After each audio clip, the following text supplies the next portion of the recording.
Hello my dear friends, आज मैं लेके आई हूँ culture media and classification of media. मेरे सब्सक्राइबर ने मुझे ये टॉपिक पढ़ाने के लिए बोला है, सो मैं आज लेके आई हूँ culture media and classification of media.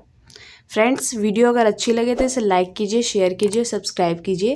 कोशिश रहे कि ज़्यादा से ज़्यादा इसे सब्सक्राइब कीजिए। जो मेडिकल के स्टूडेंट्स हैं उन्हें ये टॉपिक क्लियर हो जाए। ओके फ्रेंड्स, जो कल्चर मीडिया है ये हमारा बेस्ड ऑन है क्लासिफिकेशन ऑफ मीडिया। अगर हमें कल्चर मीडिया स्टडी करनी है तो उससे पहले हमें क्लासिफिकेशन ऑफ मीडिया स्टडी करनी होगी। जब तक आपको क्लासिफिकेशन ऑफ मीडिया पता नहीं चलेगा तब तक आप कल्चर मीडिया स्टडी नहीं कर पाएंगे। ओके फ्रेंड्स, सो स्टार्ट करते हैं हम।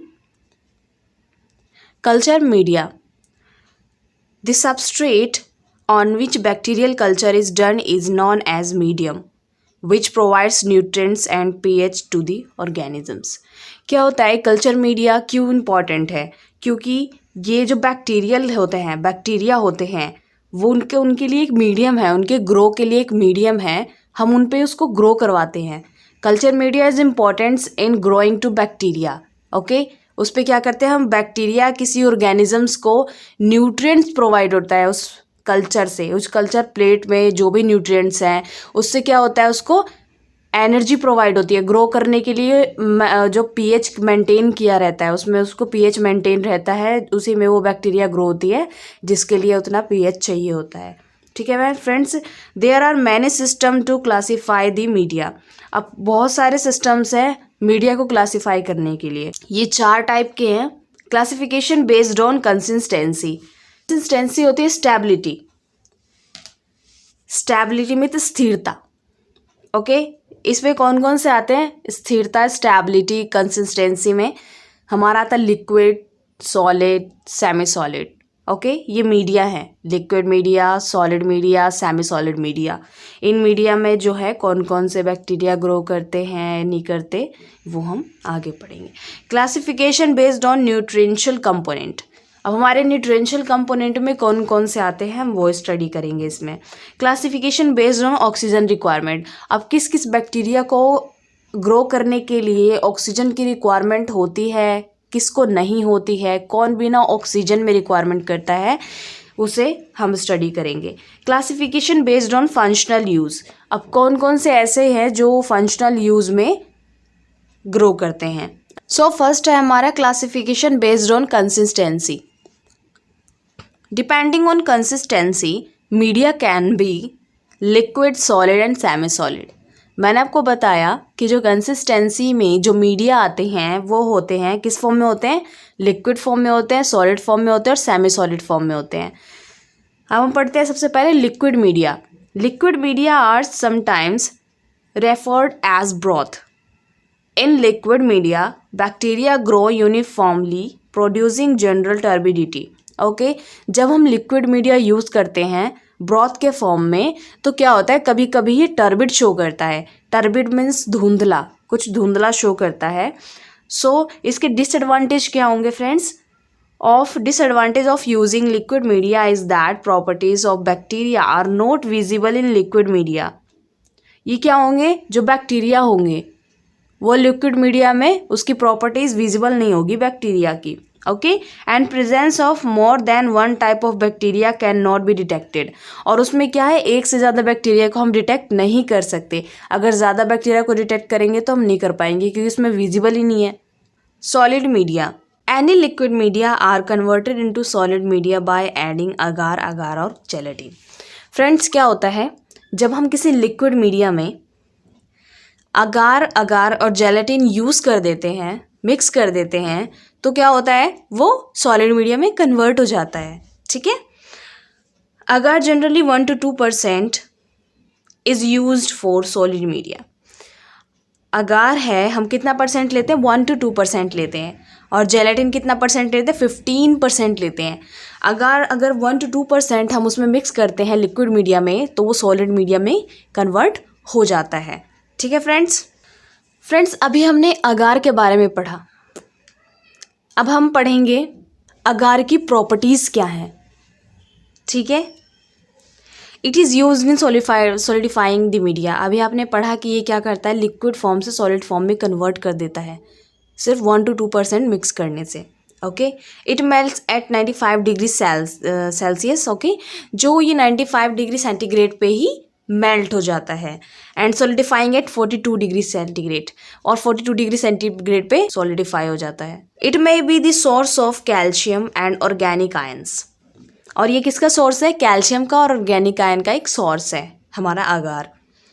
सेमी सॉलिड मीडिया, हमने लिक्विड मीडिया पढ़ लिया, सॉलिड मीडिया पढ़ लिया, अब हम पढ़ेंगे सेमी सॉलिड मीडिया, ना लिक्विड ना solid. Okay, reducing the amount of agar to 0.2% और 0.5% renders a medium semi solid. Okay, अब हमें क्या करना है? सेमी सॉलिड फॉर्म में उसे लिक्विड फॉर्म को सेमी सॉलिड फॉर्म में बदलना है। अब हमने लिक्विड से सॉलिड में चेंज किया, अब लिक्विड को सेमी सॉलिड में चेंज करने के लिए क्या करेंगे? अगार को 0.2% टू 0.5% ऐड करेंगे। हमने सॉलिड बनाने के लिए कितना परसेंट यूज़ किया था? 1 to 2% यूज़ किया था। बट सेमी सॉलिड बनाने के लिए कितना यूज़ करेंगे? 0.2% और 0.5% यूज़ करेंगे। Okay friends, such media are fairly soft and are useful in demonstrating bacterial motility and separating motile from non motile strains. Friends, यहाँ पर हमें दो वर्ड और मिल गए, मोटिलिटी और motility and separating motile and non motile bacteria. अब हमें क्या आपको पता है कि मोटाइल और नॉन मोटाइल बैक्टीरिया किसे कहते हैं? Motile bacteria which is able to move from one place to another. Okay friends, motile bacteria वो होते हैं जो एबल होते हैं, जिनमें क्षमता होती है एक जगह से दूसरी जगह जाने की। इट मीन्स लोकोमोशन भी कह सकते हैं, मूवमेंट भी कह सकते हैं। Non motile bacteria which are not able to move, और जो अक्षम नहीं होते हैं मूव करने के लिए। ठीक है फ्रेंड्स, ये हमारा था सेमी सॉलिड मीडिया। ये इनको डिफाइन करने के लिए हमें ये मीडिया बनाने की ज़रूरत पड़ती है, उनकी मोटिलिटी चेक करने के लिए कि वो मोटाइल है या नॉन मोटाइल है। ओके फ्रेंड्स, क्लियर है? अब हमारा आता है second, classification based on nutritional component. अब फ्रेंड्स, जो न्यूट्रिशनल कंपोनेंट है ये 2 टाइप्स के बेस्ड पे डिपेंड है, सिंथेटिक और डिफाइंड मीडिया और नॉन सिंथेटिक मीडिया। अब यहाँ पर 2 वर्ड्स आ रहे हैं, सिंथेटिक मीडिया और नॉन सिंथेटिक मीडिया। मैं अभी आपको एक्सप्लेन करती हूँ इसका मतलब क्या है। So depending upon non and unknown composition of ingredients media can be. Okay, इसमें क्या है? नॉन और अननोन कंपोजिशन ऑफ इंग्रेडिएंट्स। एक नॉन होगा जिस मीडिया में कंपोनेंट्स हैं, इंग्रेडिएंट्स मिक्स किए जा रहे हैं मीडिया बनाने के लिए, बैक्टीरिया के लिए जो मीडिया बनाया जा रहा है उसकी कंपोजिशन हमें नॉन है, यानी हम जानते हैं, और एक अननोन है जो हम नहीं जानते। इनकी जो कंपोजिशन है, जो इंग्रेडिएंट्स है, ये है सिंथेटिक और डिफाइंड मीडिया। आप जानते हैं सिंथेटिक और डिफाइंड मीडिया मतलब क्या होगा? इनकी इंग्रेडिएंट्स, जो इनकी कंपोजिशन है जिससे ये मीडिया बनी है, उसे हम जानते हैं कि इसमें क्या क्या ऐड किया हुआ है। और नॉन सिंथेटिक मीडिया का मतलब क्या है? जो इंग्रेडिएंट्स इसमें ऐड किए जा रहे हैं वो हमें अननोन है, हमें नहीं पता। So when extra composition of all ingredients of a media is known as synthetic media. हमें पता है जो एग्जैक्ट मीडिया, इसमें एग्जैक्ट कंपोजिशन जो डाला जा रहा है वो हमें नॉन है, यानी हम जानते हैं। वो कौन कौन से एग्जाम्पल में? साइट्रेट ब्रोथ हो गया एंड डाविस हो गया। ठीक है। और नॉन सिंथेटिक मीडिया कौन से होते हैं? When exact composition of ingredients is not non, यानी हम नहीं जानते, is called non synthetic media. ये कौन कौन से होते हैं? न्यूट्रिएंट ब्रोथ, ब्लड अगार, ये होते हैं हमारे, और न्यूट्रिएंट अगार, ये होते हैं हमारे non synthetic media. Okay friends, अब आता है हमारा classification based on oxygen requirement. Oxygen की रिक्वायरमेंट पे कौन कौन से मीडिया बेस्ड हैं?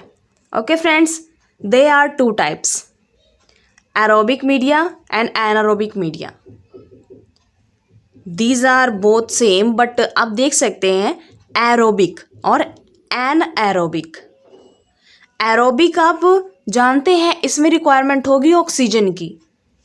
एनएरोबिक मीन्स विदाउट ऑक्सीजन, यानी जो बैक्टीरिया ऑक्सीजन की प्रेजेंस में ग्रो करते हैं that is called aerobic media, और जो बैक्टीरिया ऑक्सीजन की अनप्रेजेंस में, यानी ऑक्सीजन ना हो, ना जिसमें ना हो, जिस मीडिया में ना भी हो, तो उसमें ग्रो करेंगे, वो होंगे एनारोबिक मीडिया।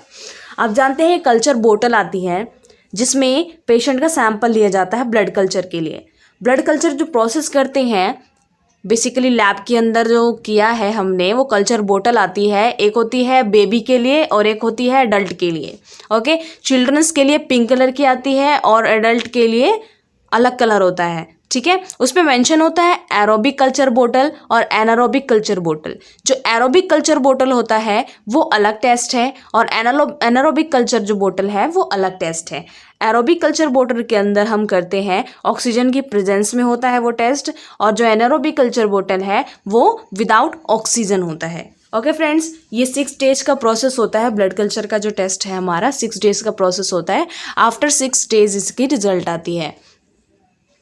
अगर ये पॉजिटिव आता है तो अनदर और प्रोसेसिंग होती है एंड देन और टाइम लगता है इसमें।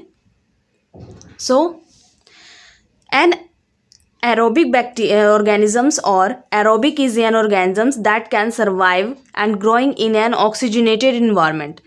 ऑर्गेनिक ऑर्गेनिजम्स और एरोब ये क्या करते हैं, ये जो ऑर्गेनिजम्स हैं ये ग्रो करते हैं और सर्वाइव करते हैं किसमें, ऑक्सीजनेटेड इन्वायरमेंट में। जहाँ पर ऑक्सीजन प्रेजेंट है वहाँ पर क्या होगा, एरोबिक जो बैक्टीरिया है वो ग्रो करेंगे। ठीक है friends, an anaerobic organism is any organisms that does not require oxygen for growth। और जो एनारोबिक और एनारोब होंगे, जो बैक्टीरिया एनारोबिक और एनारोब होंगे वो क्या करेंगे, विदाउट ऑक्सीजन की प्रेजेंस में और ग्रो करेंगे। ठीक है फ्रेंड्स, क्लियर है। फ्रेंड्स, हमारे जो कल्चर मीडिया और क्लासिफिकेशन ऑफ मीडिया है ये ज़्यादा हार्ड नहीं है।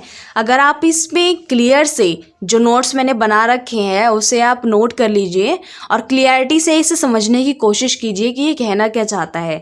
फिर आप पहले क्लासिफिकेशन पढ़िए, इसके अंदर कौन कौन से मीडिया है, ये कैसे यूज़ होते हैं। अगर आपको बैक्टीरिया के बारे में पढ़ना है कि इन मीडिया पे कौन कौन से बैक्टीरिया ग्रो करते हैं तो उसके लिए मैं वीडियोज़ अपलोड कर दूँगी अगर आपकी रिक्वायरमेंट होगी तो। अगर आपको बैक्टीरिया पे भी कोई वीडियो चाहिए तो प्लीज़ आप कमेंट बॉक्स में लिख कर हमें बताइए। और आप जितने भी वीडियोज़ लिखेंगे, जितने भी वीडियोस देखेंगे, प्रीवियस वीडियोस बना रखी है, जितनी भी रिक्वायरमेंट आएगी वीडियोस की, मैं उन सारी वीडियोस पे आपको वीडियो बनाकर अपलोड करूंगी। फ्रेंड्स, ये थोड़ा ज़्यादा कॉम्प्लिकेटेड नहीं है, ये जो टॉपिक्स हैं ये बिल्कुल ही क्लियर हो जाएंगे आपको। बस थोड़ी देर फोकस करने की ज़रूरत है। आप पूरी वीडियो देखिए, आपको पूरा समझ में आ जाएगा। अगर आप आधा अधूरा वीडियो देखेंगे तो आपको बिल्कुल भी समझ में नहीं आएगा, क्योंकि मैं अभी आपको क्लासिफिकेशंस पढ़ा रही हूँ। क्लासिफिकेशंस के ही अंदर कल्चर मीडिया आ रहे हैं, क्योंकि हर एक क्लासिफिकेशन में आपको मीडिया देखने को मिलेंगे। कौन कौन सी मीडिया मैंने आपको पढ़ा दिया, अभी तक आपको क्लियर होगा। न्यूट्रिएंट ब्रोथ, न्यूट्रिएंट अगार और ब्लड कल्चर, चॉकलेट अगार, ये सारी मीडिया जो है इसमें आ जाती हैं। अभी आगे मैं और आपको मीडियाज़ बताऊँगी। सो फ्रेंड्स, आपकी जितनी भी टॉपिक की रिक्वायरमेंट है आप मुझे कमेंट बॉक्स में लिख कर बताइए और 2 to 3 डेज में मैं वो सारे टॉपिक आपको क्लियर करवा दूंगी। ठीक है फ्रेंड्स, अब हम आगे बढ़ते हैं। Classification based on functional use. अब फंक्शनल यूज़ में हमारे कौन कौन से मीडिया आते हैं अब हम देखते हैं। ठीक है, depending on the use of media the routine media में बी। अब मीडिया कौन कौन से, इसमें सिंपल और basal media, enriched media, enrichment media, indicator media और डिफरेंशियल मीडिया। फ्रेंड्स, आप जानते हैं इंडिकेटर मतलब क्या होता है। जब 2 बैक्टीरिया हो उनमें डिफाइन करना हो तो हमें इंडिकेटर मीडिया की ज़रूरत पड़ती है। सिलेक्टिव मीडिया, सिलेक्टिव मीडिया में किसी एक बैक्टीरिया को सिलेक्ट करना हो तो सिलेक्टिव मीडिया यूज़ करते हैं। Sugar media, transport media, storage media, ये हमारे टोटल 8 मीडिया है classification based on functional uses. ठीक है फ्रेंड्स, अब हम इनके बारे में पढ़ेंगे। फर्स्ट है हमारा सिंपल और basal media.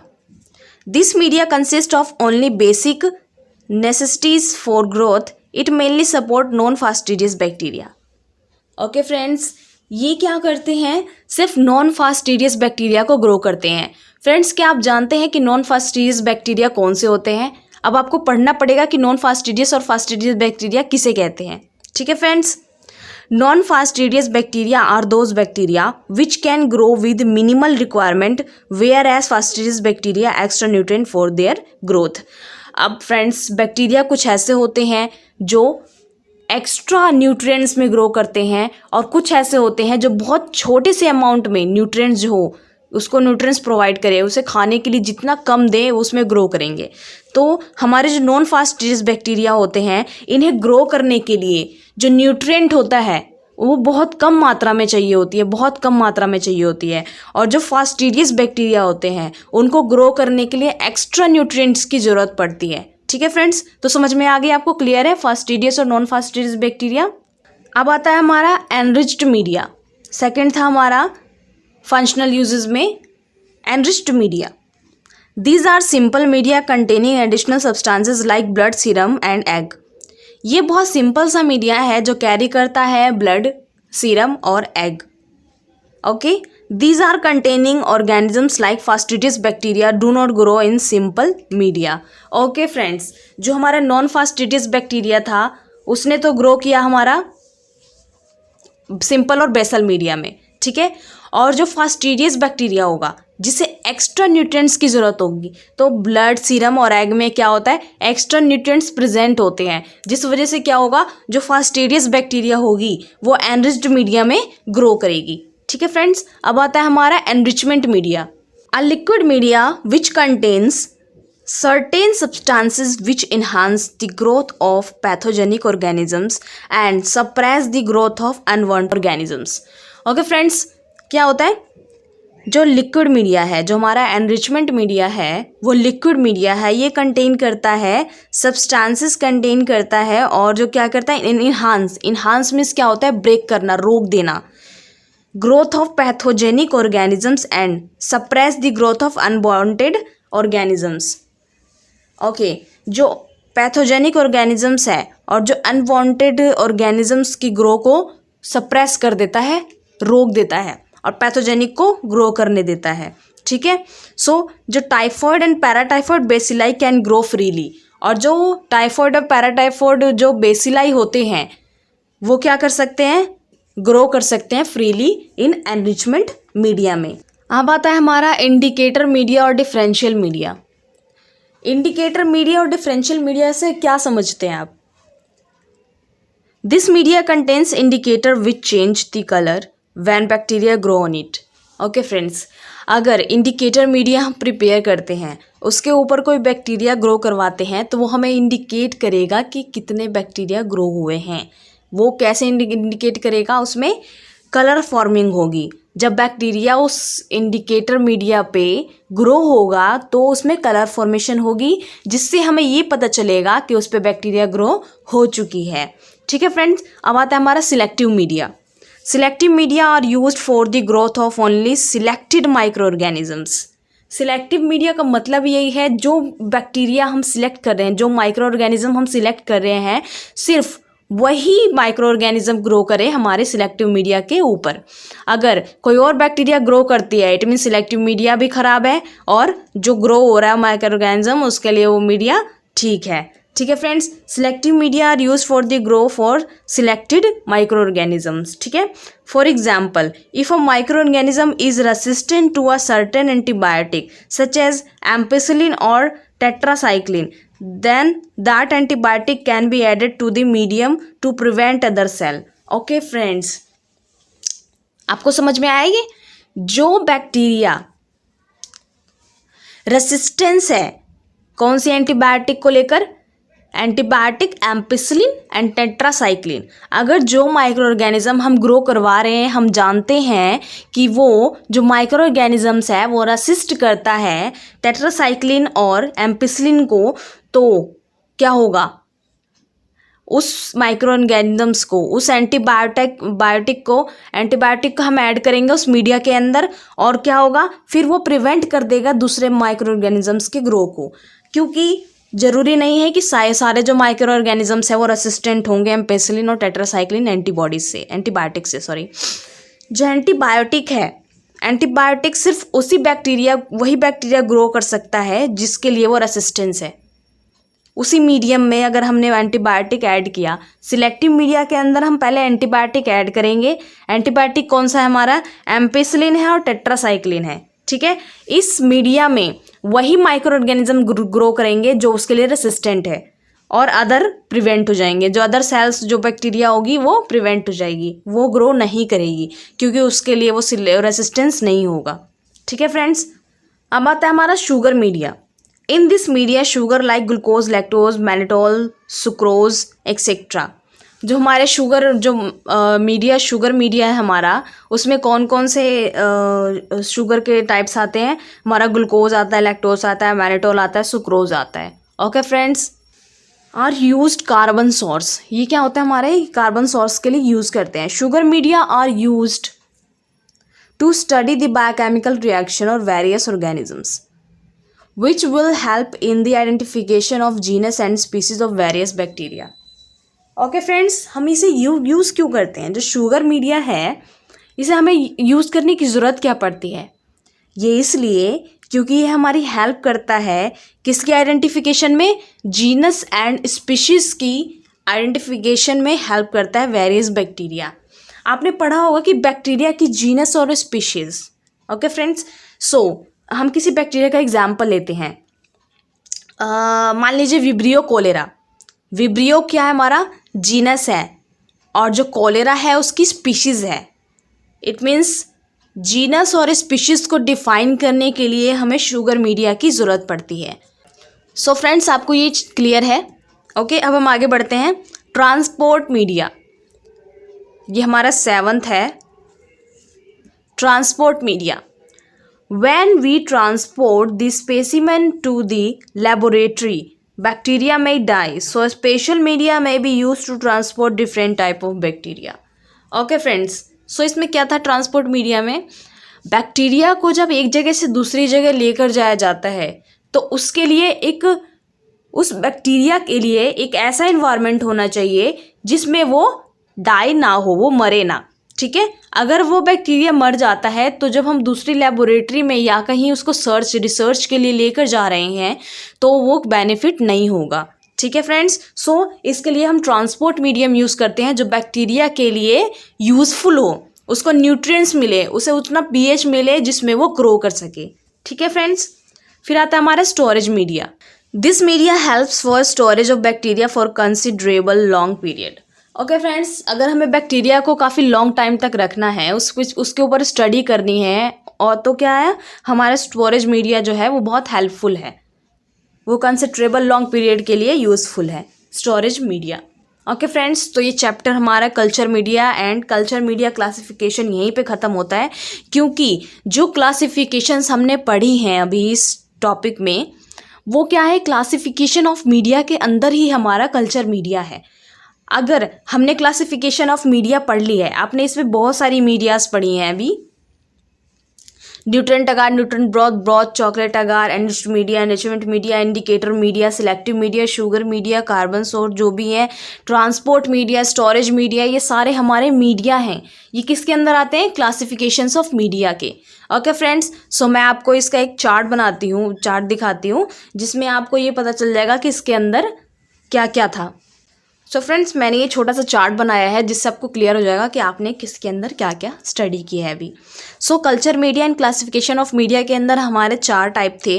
Classification based on consistency, nutritional component, classification based on oxygen requirement, classification based on functional uses. Okay friends, so फिर हमने क्या पढ़ा? क्लासिफिकेशन बेस्ड ऑन कंसिस्टेंसी के अंदर हमारा आता है लिक्विड, सॉलिड, सेमी सॉलिड। ठीक है फ्रेंड्स। जो हमारा क्लासिफिकेशन ऑफ न्यूट्रिएंशियल कंपोनेंट है उसके अंदर आता है हमारा सिंथेटिक मीडिया और non synthetic media. Synthetic media और नॉन सिंथेटिक मीडिया के अंदर हमारा क्या आया था? Fastidious, non fastidious bacteria. And then क्या आता है हमारा? Classification based on oxygen requirement, aerobic and anaerobic bacteria. Aerobic bacteria अलग होंगे, एनारोबिक बैक्टीरिया अलग होंगे। ऑक्सीजन की जिसमें रिक्वायरमेंट होगी वो एरोबिक बैक्टीरिया, और जिसमें ऑक्सीजन की रिक्वायरमेंट नहीं होगी वो हमारा एनारोबिक बैक्टीरिया। एंड देन आता हमारा classification based on functional uses. जो फंक्शनल यूजेस में हमारे आते हैं टोटल 8 मीडिया आता है। 8 मीडिया पढ़ते हैं हम इसके फंक्शनल यूजेस के अंदर।